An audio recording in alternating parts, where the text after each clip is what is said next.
آگے بڑھیں گے۔ سپریم کورٹ اور ہائی کورٹ کے واضح احکامات کے باوجود کراچی کے متعدد مقامات سے بڑے بڑے بل بورڈز اور ہولڈنگز ہٹائے نہ جا سکے ہیں۔ یہ بڑے سائن بورڈ عوام کی جانوں کے لیے خطرہ بن چکے ہیں، لیکن متعلقہ ادارے خاموش تماشائی بنے ہوئے ہیں۔ دعا غفار کی رپورٹ دیکھیے۔ محکمہ موسمیات نے کراچی میں 27 جون کو گرج چمک کے ساتھ بارش کی پیشگوئی کر دی۔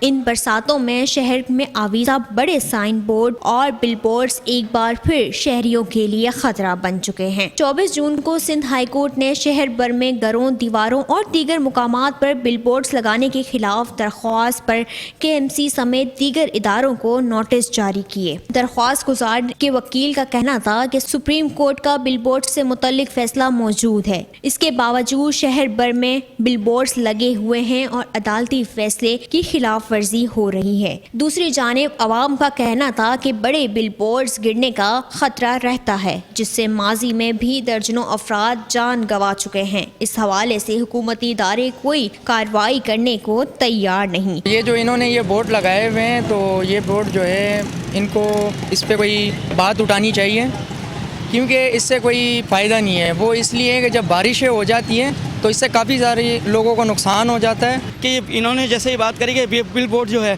وہ خدا نہ خواستہ اگر آپ پہ ہی گر جاتا ہے یا آپ کے کسی بچے پہ اللہ نہ کرے گر جاتا ہے، میں یہ نہیں کہہ رہا کہ کسی پہ گرے، اللہ نہ کرے گر جاتا ہے تو کیا سچویشن ہوتی ہے آپ جیسے ہماری ہوتی ہے۔ بورڈ جو ہے نا یہ خطرہ ہے گا، موسم کی وجہ سے ہے نا خراب ہو گر جائیں گے، یہ خطرہ ہے گا ہر چیز کا۔ واضح رہے کہ 21 دسمبر 2023 کو سندھ ہائی کورٹ نے شہر سے 15 روز میں عوامی مقامات پر لگائے گئے بل بورڈز، بینرز اور پوسٹرز ہٹانے کا حکم دیا گیا تھا۔ 2 اگست 2024 کو کمشنر کراچی کی زیر صدارت اجلاس میں غیر قانونی بل بورڈز کے خلاف کارروائی کا فیصلہ کیا گیا تھا، جن پر آج تک کوئی عمل نہیں ہوا۔ عدالتی احکامات کے بعد بھی کراچی کی مصروف شاہراہوں پر یہ بڑے بڑے بل بورڈز لگے دکھائی دے رہے ہیں، جو نہ صرف غیر قانونی ہے بلکہ بارشوں کے سیزن میں یہی بل بورڈز انسانی جانوں کے لیے خطرہ بن جاتے ہیں۔